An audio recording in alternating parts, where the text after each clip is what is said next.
YouTube? It's your boy Porter coming at y'all with another one, and for today we got another Dr. Insanity. Yo, I ain't gonna front y'all. Y'all been going crazy on these cop videos. What is it about the cop videos that y'all like? You feel what I'm saying? Like, I ain't gonna lie, y'all been going dumb, bro. Y'all been going dumb. I swear to God, dumb.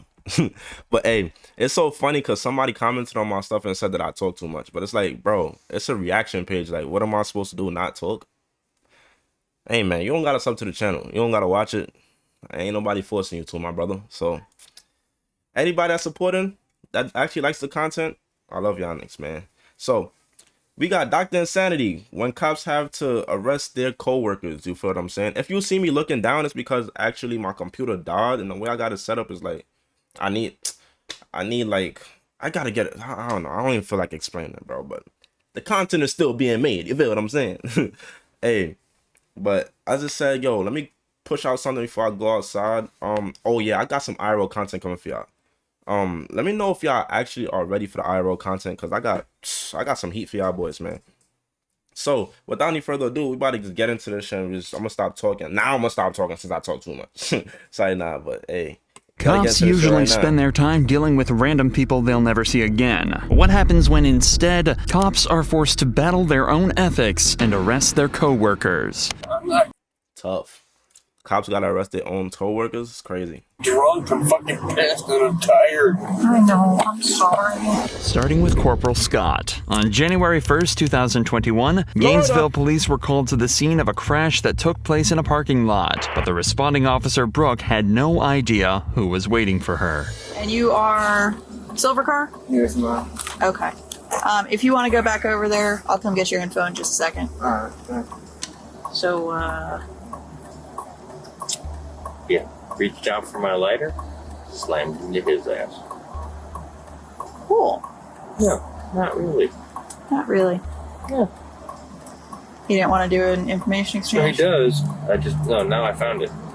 Brooke and Scott are clearly familiar with each other, and when Scott described how the incident happened, making it clear he's at fault, Brooke decides to check with her higher-ups before moving forward with the situation. Damn, the airbag blew? It's tough.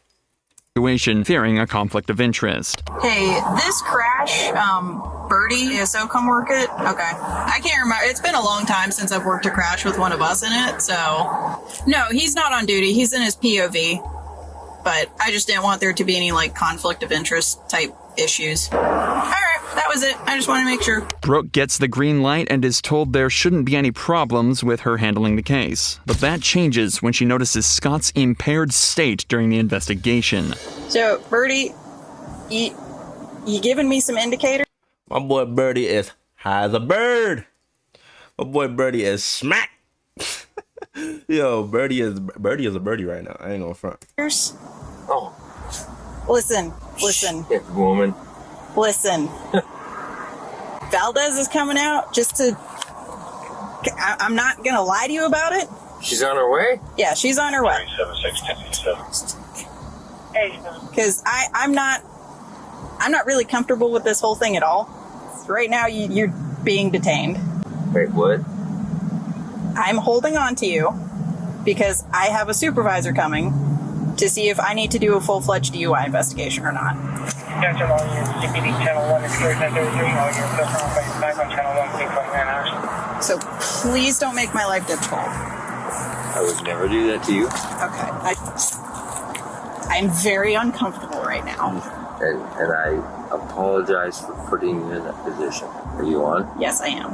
And I'm going to remain on for integrity. Despite the uncomfortable situation, the officer does the right thing and detains Scott. You can tell he was not happy about it, and things might have gone differently if there was... He wanted to know if she was on the body cam. If the body cam was on, he probably gonna tell her, yo, just let me go. I had a little thing to drink tonight. I'll take care of this. No, buddy. Because if it was one of us, it would have been over. And you probably would have been on their ass. No cap. So you gotta get that body, you gotta get that treatment, man. No body cam involved. Coworker or not, Scott is now a suspect, and his bad night is just getting started. I'm not drunk, I'm fucking pissed and I'm tired. Pissed and I'm tired. Fuck me. It be like that sometimes.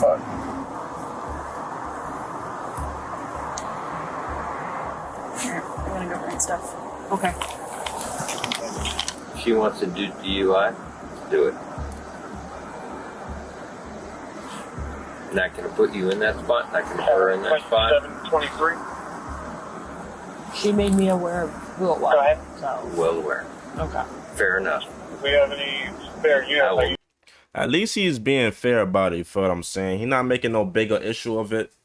Because it's like I said, it's better to not do too much, because when you do too much, that's when all hell break loose. And sometimes you might not even be doing nothing and all hell break loose. So you just I don't know. Just play your God got you. That's all I can say. Never up here, 600 West. I think it's put anyone in that spot. 3 people from his crew that are. She's absolutely 100% right in what she's doing. You can't consume anything. You're killing me. Trying. Come on. With the supervisor now arriving at the scene, they can proceed with the field sobriety tests. The first one went smoothly for Scott. However, once they got to the balance test, it became obvious that Scott wasn't just a little impaired that night, but completely hammered. That's 14. You can stop. Fucking perfect. Yo, bro, he is sauce, bro. Watch it, no, brother. You're gone, brother. Oh my God, bro, I'm weak. Stop. Fucking perfect. Y'all ever been this sauce before? Like, who's been this fried before, y'all? Man, they got a charger outside. Them boys got the charger.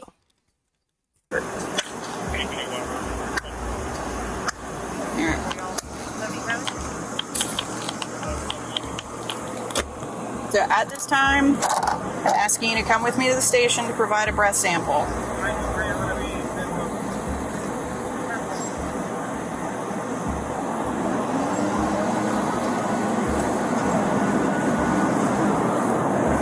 It was obvious Scott was hitting the bottle that night, and when it was time to put the cuffs on him, things got a little emotional.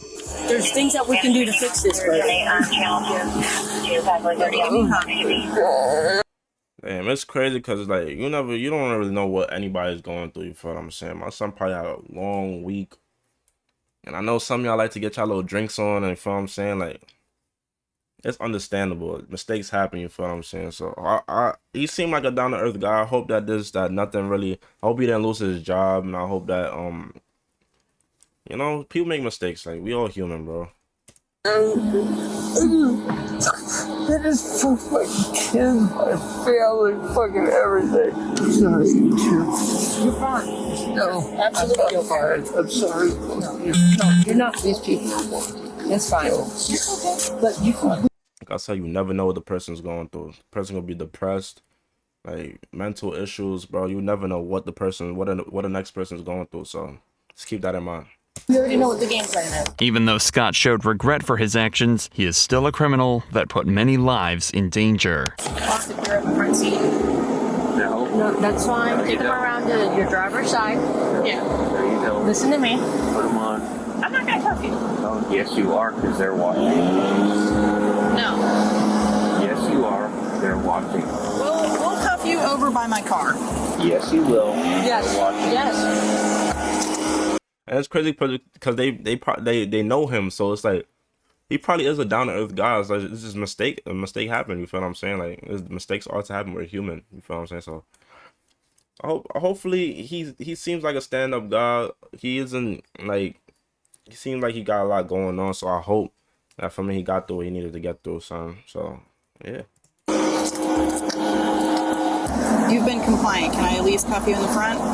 Scott's insistence on being cuffed shows that at least he's not trying to exploit his position as a law enforcement officer and is willing to take responsibility for his actions. It's almost like he wanted to punish himself for what he did. Once they arrived at the police station, Scott was physically distressed and emotional, clearly regretting what he did.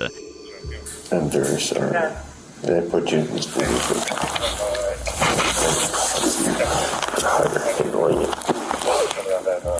Listen, if you blow and you're good, then we're golden. Yeah. You know I can't do that. I think he asked if she could blow the thing for him. It's over, my boy. Done for. You know I can't do that.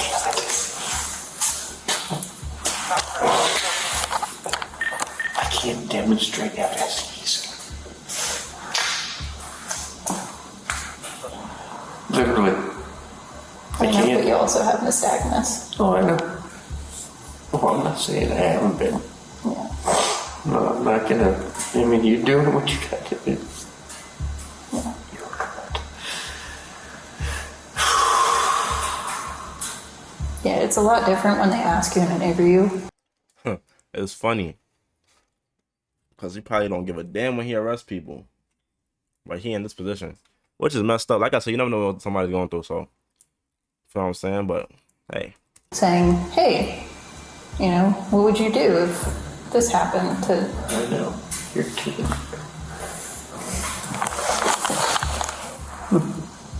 Believe me, so proud. And so sorry. All at the same time. You're gonna make me cry.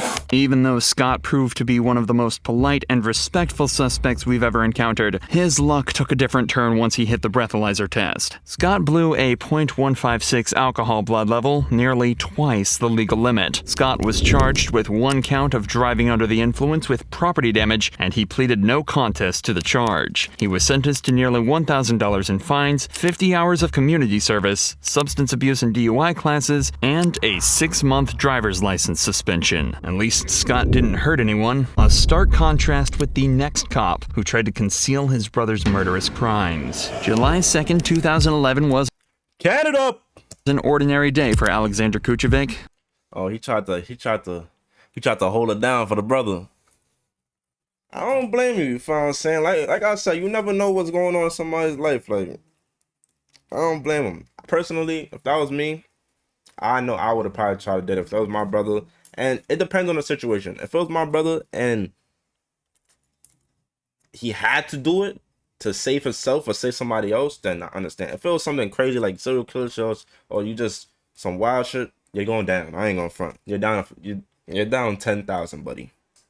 Until he was shot right outside his home. Turns out he was at least Scott didn't hurt anyone. A stark contrast with the next cop who tried to conceal his brother's murderous crimes. July 2nd, 2011 was an ordinary day for Alexander Kuchevic until he was shot right outside his home. Turns out he was a big shot in the cocaine and weapons game, and to top it off, he had a secret identity due to being in the witness protection program. The #1 suspect for his murder was a man named Michael. 3 days after the murder, Daniel bought him a plane ticket to Italy. Things are understandably extremely suspicious to the investigating cops, so they decide to bring in their fellow officer Daniel for questioning regarding the whole situation. We're investigating an allegation of murder. As part of our investigation into the offense, I'd like to interview you on tape under oath. It is a crime in Canada to lie to the police or mislead them in investigation.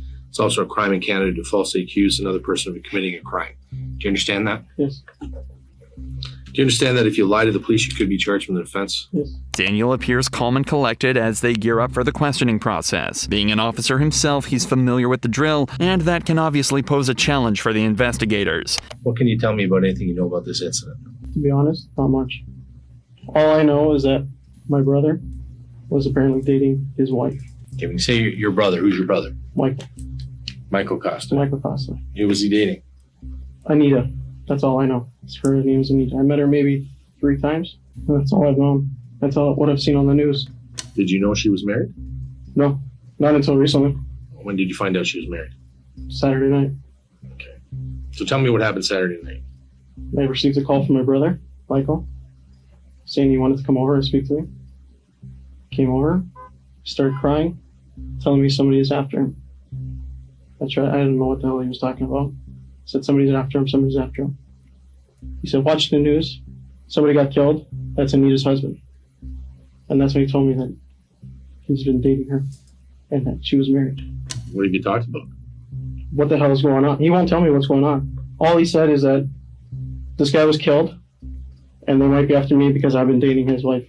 And that's everything Daniel claims to know about the situation, but the detective is not buying it for even a second. So your brother comes to you, says, watch the news. The guy that's been murdered, shot and killed outside his house in Woodbridge. Your brother comes and says, I'm dating that guy's wife, Anita, who you know as Anita. Is that even her name? Her name's Anita, yes. Okay, so she comes to your house. Nigga trying to play dumb when he know the facts already. Oh, weak. He says, people are after me. You're a police officer. You're allowing this guy to come to your house, yet you know nothing about what he's involved in. Yet there's a guy lying on the street that's been killed. And you're saying, yeah, come to my house. I got my wife here. It's my brother. Yeah. I'm not going to leave him on the street. But you're going to ask him what the heck happened. Yeah, but he didn't tell me. All he says is, he got killed in front of the house, and that was it. Are you not concerned that maybe that threat's now moved to your place? Yes, I am. That's why I haven't slept in the last 2 days.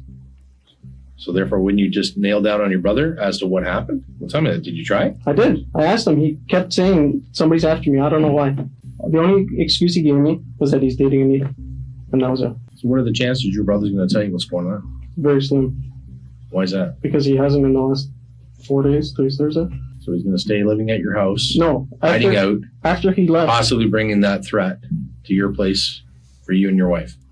After he left here, he arrived at my house in a cab, grabbed his bag, and left. So I don't even know where he is now. This is where Daniel first slips up. Like many lies, Daniel's claim of not knowing his brother's whereabouts seems foolish. Records clearly show that he used his credit card to purchase a plane ticket to Italy under Michael's name, so that one isn't going to work. I interviewed your brother earlier today. Mm-hmm. He was not truthful. As to what? As to his role in this investigation. Okay.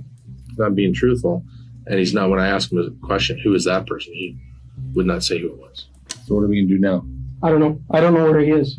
After, like I said, after he left here, he showed up in a cab, grabbed his bag, and he said, I'm sorry, I got you in trouble. He goes, give me your card. He said, they're going to call you. So I was waiting for your call. And he left. And that's it. I don't know where the hell he went. Despite putting Michael on a Nigga just sound like you don't know what the fuck he talking about, bro. Yo, my God. I mean, he sound like you know what he talking about, but I wouldn't even believe it, bro. Just especially like, how do you not know? And then we got it on record, but I'm pretty sure he doesn't know that. So plane that isn't this crazy, y'all? Like, imagine being a cop having to arrest your own coworker, bro, because they did some foolishness. That's crazy. Very same day, he claims he has no idea where his brother is. This guy seems to believe that if he sticks to his lies and acts like he knows nothing, the detectives will eventually give up and cut him loose. But the detectives are determined to get to the bottom of things. Did your brother ever tell you that he knew Alex? No. When he came over to your house, did he say? He said he's a bad guy. That's it. What is a bad guy? He's a bad guy. You're a cop. What do you I know. You can only assume. I don't know. I've never even seen. I don't even know what he looks like. I don't know. Could be a biker. It could be a thing. I don't know. What's a bad guy? Bad guy can. There's all kinds of shitheads. Everybody's a bad guy. But for him to be scared as he was, I figure it's got to be something bad. So, and now you're telling me he's a major criminal. So, okay, so you got this major criminal that's now been gunned down. I mean, come on, you're a cop. Guy gets shot outside of his house. It's a hit. And your brother's running scared? You don't put two and two together? I didn't know that this guy's a major criminal. Okay, even so, some guy gets gunned down and your brother's running from it. You're not putting two and two together. What am I supposed to say? What am I supposed to think? What are you going to say? You're going to ask him, what the hell's going on? I did. You're in my home, bringing this to my family, putting my life in jeopardy, my wife's life in jeopardy. Word on the street is your brother's moving some big stuff around. He's a big man on the street. You don't question your brother? He's driving around in a $100,000 car? You go to the clubs with him? No. He's always at the clubs. Okay. Did he tell you that? Yeah, I know he's downtown. He's always at the clubs. Okay. And what's he doing? I don't know. I don't ask him everything he does every night. He's your brother. I know. He's your You brother. guys not close? We are, but he doesn't give me every detail of his life. You're telling me your brother riding around in a $100,000 skate and you don't ask him what's going on? Where are you getting that kind of cash? I'm not gonna lie, that's a fact. So I know if I had a brother, and I am the only child, by the way, but if I had a brother and I seen my brother was riding around a $100,000 car and I don't got $100,000 car, I'd be like, yo, bro, what are you doing, bro? Like, put me on, gang. Like, what's going on? Facts. Am I wrong? Am I right? Y'all let me know in the comments. Business is that good? Apparently. And you just slide by. That's fine with me. Detective Cook really pushes Daniel to spill on why he couldn't get answers from his brother, but this is where he slipped up big time. Daniel, I find this very hard to believe. And the fact that you're a police officer and you're not putting two and two together. What am I supposed to do? I'm going to go and accuse him of different stuff? You never accuse your kid brother of being messed up in something? I told him he's an idiot once I found out he's dating a freaking married woman. And that's it. And he's running for his life after her husband's been gunned down. And you're saying, yeah, it's fine, stay in my house for 4 days? I'm not going to say go out and wait for somebody to attack you. No, you're going to say, tell me what the hell's going on, and then we're going to the cops. Yeah, in retrospect, I probably should have done that. So I did ask him, but I didn't want to bring him. You're putting your life, your wife's life in jeopardy, your career in jeopardy. But you won't ask the questions of your brother? I asked, he didn't answer. There's only so many times I can ask without him getting pissed off and leaving like he did today. He's gone. He didn't get pissed off at you for leaving. No, but he's pissed off that he got everything involved. Involved in what? In this. Apparently you don't know anything about this. No, you're giving me information now that I... What the hell? You know my head's spinning right now? But you're his brother. Yes. All this has been happening. I'm not gonna lie, the person that's interrogating him is fucking him up. he don't even know what's going on. His head woozy. He don't know what's going on right now. That interrogator is mashing him up. No cap. He's dating the wife of a guy that gets gunned down in front of this house, and you don't ask the questions. So you're putting yourself in a lot of jeopardy. Yeah, he's your brother. You're telling me I don't know anything about what my brother does. Yeah, you might want to be protecting him. Even if Daniel was really this clueless, the detectives don't understand why he didn't try to find out what had happened. After all, he's a cop. It's in his nature. Anybody who runs after a homicide, doesn't cooperate with the police, is now gone. We don't know where he is. What does that tell you? I don't know. I don't know what you want me to say. It doesn't look good. Your brother comes to your house, says, yeah, watch the news. Watch the news? Tell me what the fuck's going on. You're running because a guy got killed? And you're saying that's all right, just sleep on my couch for 4 days?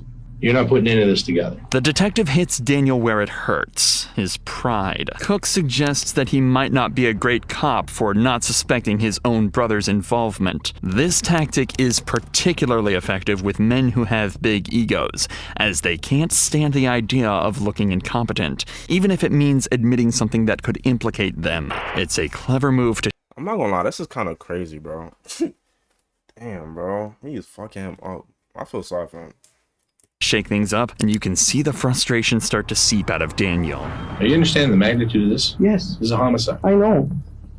You seem pretty calm about the whole thing. I'm not calm. Believe me, I'm not calm. I don't know if I do believe you, because you're going on about this. Say, well, I asked him, and he didn't tell me. I'm thinking you're protecting him. As his older brother, you're protecting him. I don't know anything to protect him from. Well, did he come to you and confide in you? That's what I'm...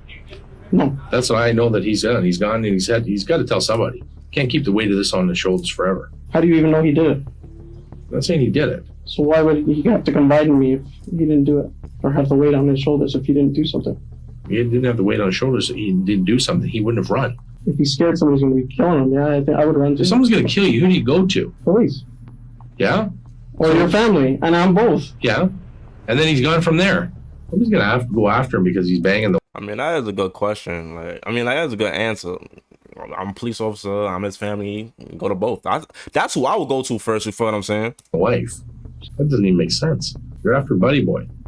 They got him. They're not going to go, okay, so let's go after everybody that's banging. They'd probably shake his hand. Way to go. You're screwing the guy's wife behind his back. Yeah, we didn't like him either. If you have nothing to hide, you're around. You got something to hide, you go to ground, you're gone. Detective Cook challenges Daniel's story, stating that if he's innocent, he should stick around, but if he's guilty, he'll go into hiding. If he has information about this murder, that's why he's running. He's banging other guys. We talked to them. They're not running. Yeah, I was banging her. Yeah, her husband's a fucking big dope dealer. Hey, they're not saying, oh yeah, we're scared. You know, what are we scared for? The guy's dead. He's never going to find out I was banging his wife. Because if you have knowledge of any of this, you have to tell us. Because if we find out later that you knew, you know what happens. Absolutely. All right. Don't jeopardize your family and your career over this. Is there anything else that I should know to understand your statement fully? No. The detective has given Daniel a heads up about the potential consequences, laying out all he could lose. But he seems to have made his decision, and it looks like he's sticking to it, regardless of the... I'm not gonna fry W, brother. Because he's showing that he's standing 10 toes for his brother. You feel what I'm saying? W, brother. risks. The day after this interview, Daniel did a complete 180 and admitted to not only lying, but also to unauthorized searches of police records to aid his brother. On September 16, 2016, Daniel pleaded guilty to perjury and insubordination and was given a week to resign. However, he managed to flip the script on appeal, somehow landing only a penalty of suspension, demotion, and pay cut. Michael avoided charges, but on November 13, 2020, he was non-fatally shot outside of a cafe, surviving without any arrests made. That's tough. That is tough. Oh yeah, we gotta react to this next. A racist cop doesn't realize he's being recorded. So get this video to 10 likes, and this will be the next video I react to. It's your boy Porter coming at y'all with another one, the man with a plan. I got some vlogs coming for y'all later. Let me know if y'all if y'all excited to see the vlogs. So smash the like button, comment on the video, subscribe to the motherfucking channel. It's your boy Porter, and I'm out of here. Gang.